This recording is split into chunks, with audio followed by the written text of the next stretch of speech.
Assalamualaikum warahmatullahi wabarakatuh.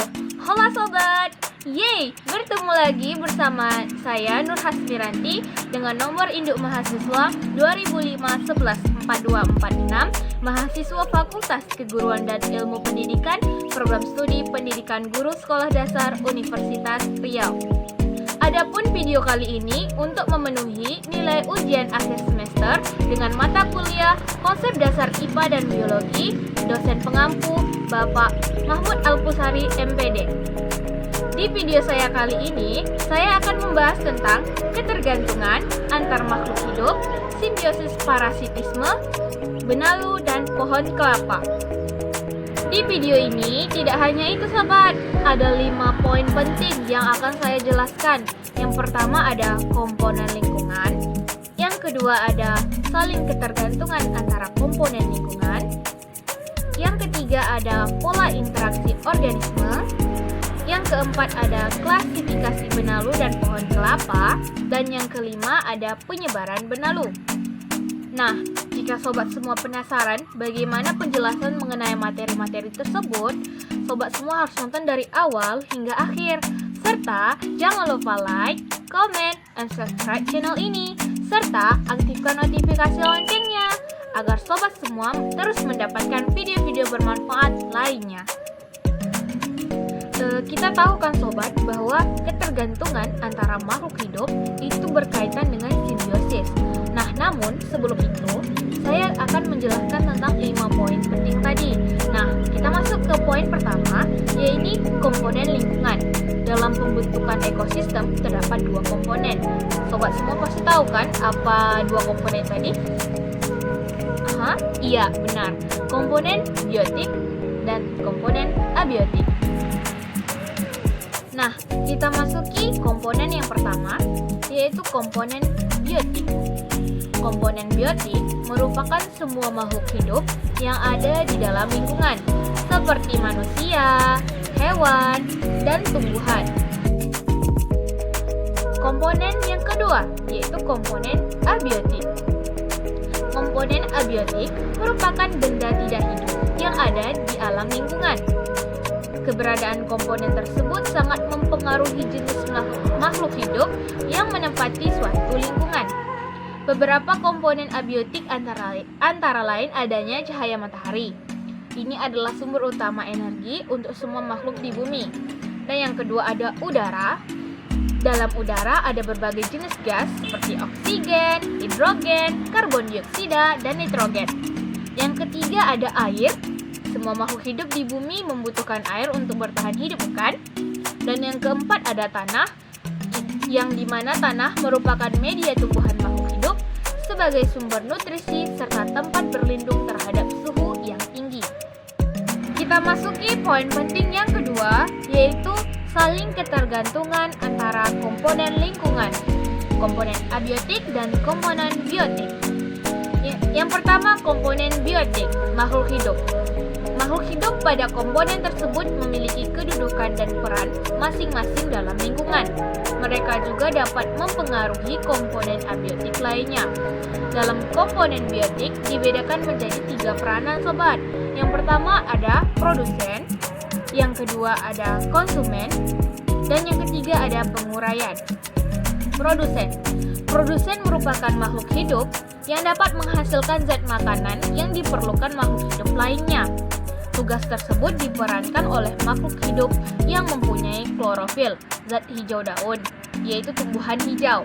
Tumbuhan mensintesis atau membuat zat makanan menggunakan bahan karbon dioksida atau CO2 dan air atau H2O dengan bantuan cahaya matahari.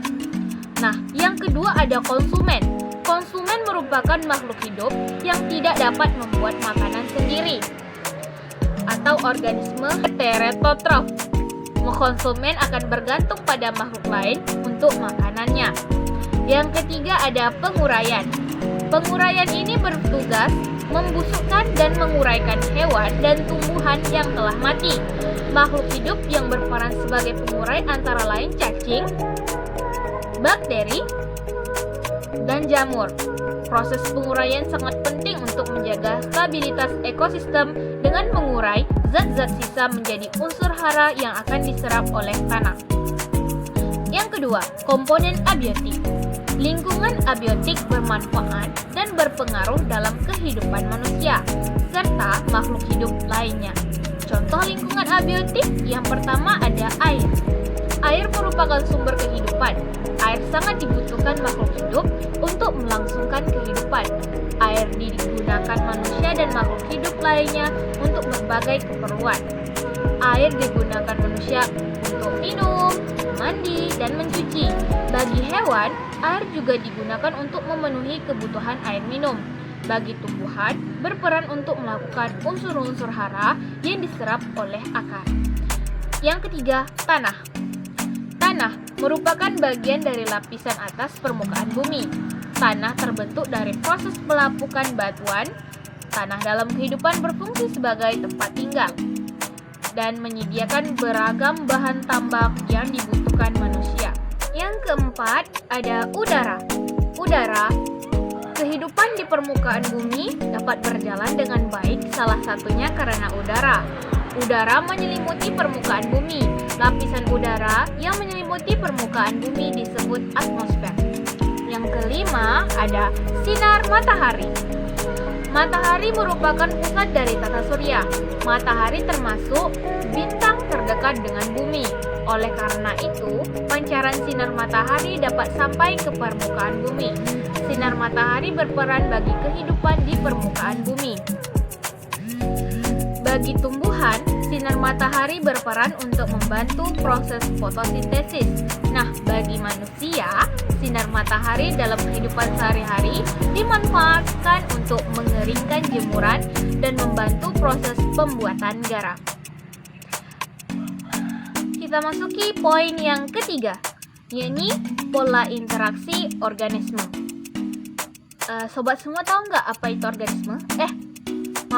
Maksudku interaksi. Ya, interaksi adalah hubungan antara organisme yang satu dengan yang lainnya. Sedangkan di dalam suatu ekosistem, interaksi tidak hanya berupa hubungan makan dan dimakan. Namun, di dalam ekosistem ada juga interaksi yang bukan merupakan makan dan dimakan. Hubungan makan dimakan dikenal sebagai hubungan predasi. Pembagian hubungan lain yang bukan merupakan makan dan dimakan dikenal dengan nama simbiosis dan kompetisi. Nah, tahu nggak apa itu predasi, simbiosis, dan kompetisi? Nah, simak selanjutnya. Yang pertama, predasi. Predasi adalah bentuk interaksi antara organisme yang salah satu berperan sebagai predator atau pemangsa dan yang lainnya sebagai prey atau mangsa. Predasi dapat dilihat dengan jelas pada rantai makanan dan jaring-jaring makanan. Yang kedua, ada kompetisi. Kompetisi adalah bentuk interaksi antara dua organisme yang dapat merugikan kedua belah pihak. Kompetisi terjadi pada individu-individu yang berada dalam satu komunitas. Kompetisi terbagi ke dalam dua kelompok. Kelompok pertama ada kompetisi intraspesifik. Terjadi pada individu-individu yang termasuk dalam satu spesies yang sama. Misal nih sobat, kompetisi yang terjadi antara kambing dan kambing dalam suatu populasi untuk mendapatkan makanan berupa rumput. Nah, yang kedua ada kompetisi interspesifik. Kompetisi ini adalah kompetisi yang terjadi pada individu-individu yang berlainan spesies. Kompetisi ini terjadi jika dua atau lebih populasi menempati tempat yang sama dalam suatu wilayah yang sama dan memiliki kebutuhan hidup yang sama. Misalnya sobat, kompetisi antara kambing dan kerbau dalam mendapatkan rumput. Yang ketiga ada simbiosis, yakni hubungan antar makhluk hidup yang khas disebut simbiosis. Simbiosis berasal dari bahasa Yunani sim yang berarti dengan dan biosis yang berarti kehidupan. Jadi simbiosis itu dapat diartikan sebagai hidup bersama. Simbiosis merupakan istilah untuk menunjukkan adanya interaksi antara dua organisme yang hidup berdampingan. Di alam dikenal berbagai macam kehidupan simbiosis. Salah satunya yaitu simbiosis mutualisme, simbiosis komensalisme, simbiosis amensalisme dan antagonisme. Yang ketiga ada simbiosis alelopati dan simbiosis parasitisme. Pertama, simbiosis mutualisme. Simbiosis mutualisme adalah interaksi antara dua organisme yang bersifat saling menguntungkan. Simbiosis ini disebut juga simbiosis obligat. Contohnya sobat, kerbau dengan burung jalak. Jalak mendapatkan keuntungan berupa kutu sebagai makanan, sedangkan kerbau merasa nyaman karena tidak gatal. Satu lagi keuntungan yang diperoleh oleh kerbau yaitu adanya peringatan akan bahaya.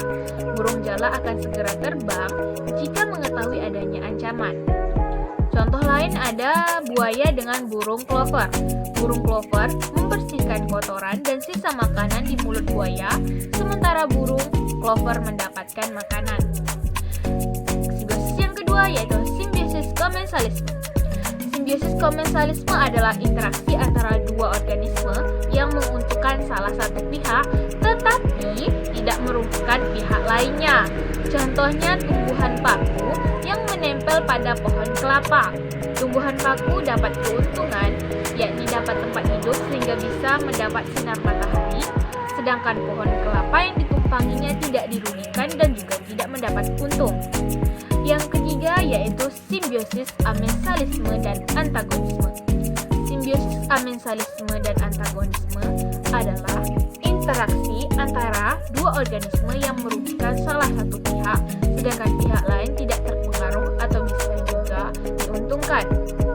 Simbiosis ini merupakan cara untuk melindungi diri dari ancaman organisme atau populasi lainnya, misalnya dengan menghasilkan senyawa asam, racun, atau antibiotik. Contohnya adalah bakteri amonifikasi yang menghasilkan amonia untuk menghambat pertumbuhan bakteri Nitrobacter sp. Yang keempat, simbiosis alelopati. Simbiosis alelopati adalah hubungan dua makhluk hidup di mana yang satu berusaha menghambat pertumbuhan pohon di sekitarnya sehingga lama-kelamaan pohon itu mati. Contohnya, alang-alang dengan pohon di sekitarnya. Alang-alang berusaha menghambat pertumbuhan pohon di sekitarnya dengan cara mensekresikan senyawa fenol, asam palinik, dan karbolik.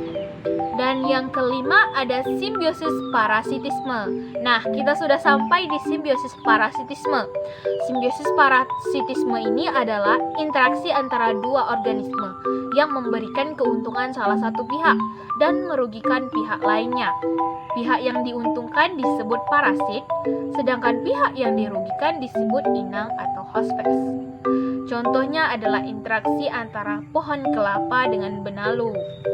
Nah, ini interaksi antara pohon kelapa dan benalu, sobat. Kita lanjut dulu.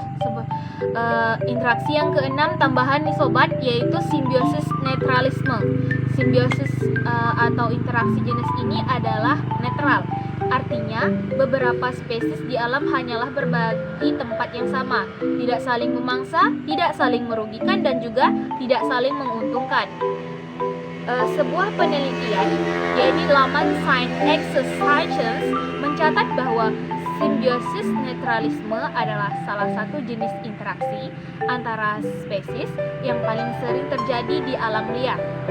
Bahkan tidak menutup kemungkinan ada dua spesies predator di satu area yang sama, namun tidak saling memangsa. Contohnya ya nih sobat, simbiosis netralisme yang kerap kali terjadi di alam liar adalah keberadaan gajah dan jerapah di area yang sama, kelompok hiena dan burung hantu di daerah yang sama, dan ada buaya bersama kuda nil di alam aliran sungai yang sama. Itu termasuk jenis simbiosis netralisme. Nah, kita lanjut pembahasan selanjutnya. Kita masuki poin yang keempat, yaitu klasifikasi benalu dan pohon kelapa.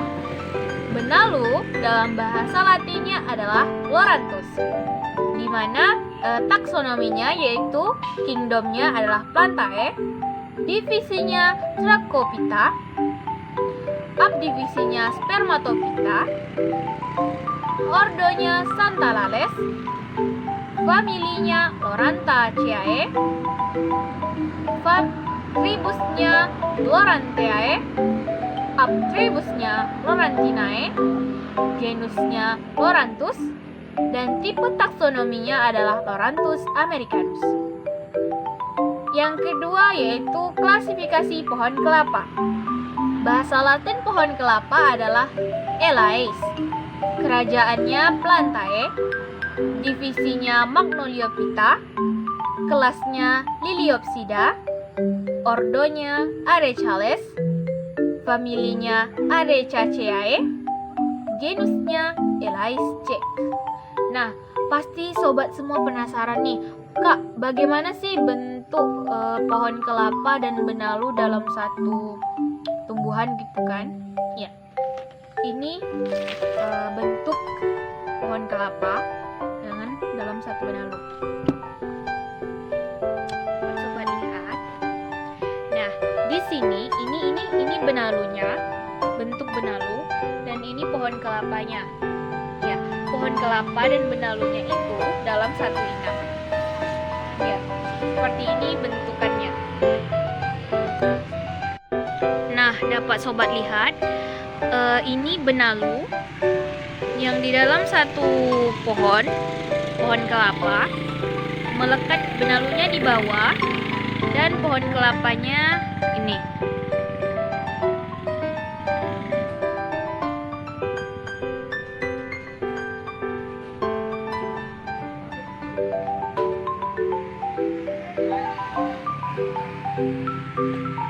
Nah, sobat semua pasti bertanya-tanya nih, bagaimana sih penyebaran benalu gitu kan?